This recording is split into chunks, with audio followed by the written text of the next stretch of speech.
But before I end, there's something more to be said about the future of money. I was attending an interfaith dialogue, Judaism, Christianity and Islam, at Drew University in the United States.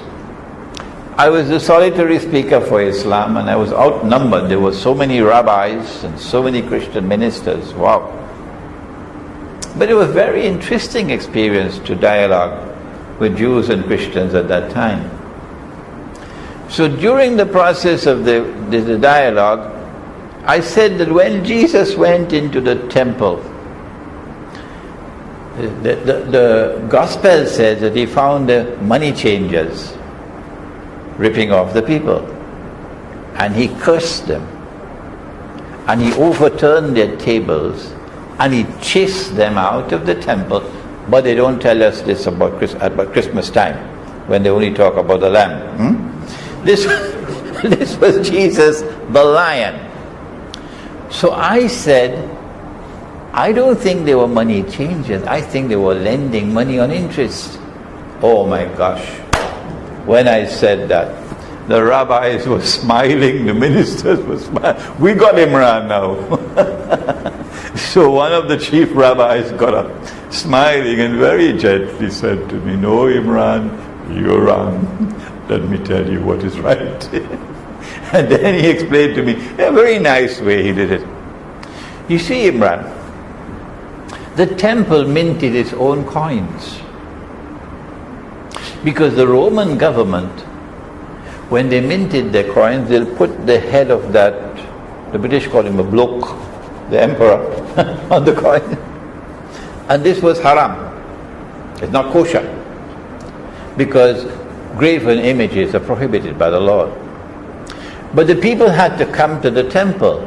For example, you wanted to sacrifice a goat. You're not allowed to sacrifice it yourself. Someone in the temple has to sacrifice it in order for it to be halal. And then you got to pay the temple. And there are many other things you had to pay the temple. But you could not pay the temple with Roman money, because that money was haram, because of the graven image. So the temple minted its own coins.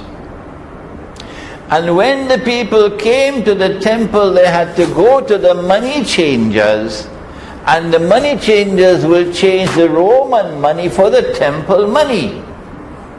And in the process of changing that money, they were ripping them off. That is the correct answer, Imran. So I bowed my head in humility.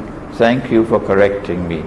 Not knowing that 20 years later, that correction that they gave to me would come to help me with my Islamic eschatology.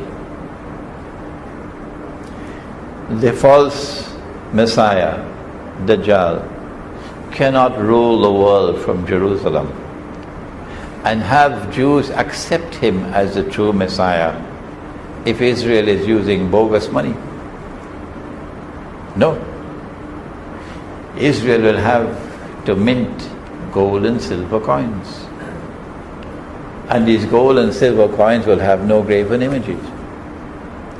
And so now I realize that history is going to end with a return to gold and silver coins as money. Because Israel would have replaced the United States.